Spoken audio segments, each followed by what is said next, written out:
It is impossible to know what the new year will bring, but 2022 has some changes in store for certain. Amanda Vinicky joins us now with a rundown of some of the new laws taking effect in the new year. Amanda.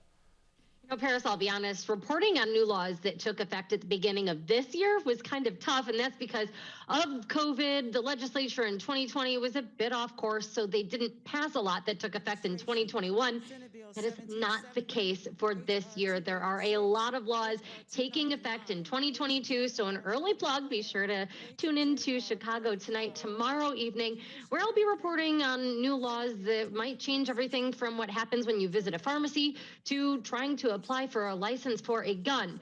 Now, for this next few minutes, I'm going to be focusing on laws impacting education, including a law that requires Illinois schools, K through 12, that is, teach 1 unit of history regarding Asian Americans and Pacific Islanders. It does mean that Asian American history, which is often invisible, there has been Asian Americans in this country since the mid 1800s, but there hasn't been a lot taught in the schools, and this will allow all the challenges as well as all the successes to be part of American history that's taught to schools. Now, technically, schools have until the 2022 to 23 school year for actual implementation, but the work does begin now on developing a unit, and the law does not require specific lessons be taught. Grace Chan McKibben says that there are a lot of options. Which is the first act immigration law, and the only immigration law that excludes a whole group of people on the basis of nationality, and then the Japanese incarceration during World War II, where citizens, regardless of where people, because of nationality or national origin, regardless of citizenship, were incarcerated. A different law says that when teaching history, Illinois schools have to include contributions to society by Americans of different faiths, including but not limited to those of Muslim, Jewish, Christian, and Buddhist Americans. Now, meanwhile, schools may have to update their dress codes. Another law taking effect bans schools from discriminating against natural and ethnic hairstyles like locks, twists, and afros. This is named the Jeff Hawkins Act, after a 4-year-old whose school did not allow him to wear braids. The real culprit here are the instances where Black youth have been expelled from school, suspended, forced off school or sports teams and things like that. So that's the way we wrote the legislation. I'm hoping that schools will take it as a gesture to be more open-minded around all hairstyles, right? It's a form of expression. And study after study has told us that discriminating against hairstyles for young people has a negative effect on their mental health. And so given everything that our young people are going through this pandemic, we need to be doing everything we can to help them heal and to learn.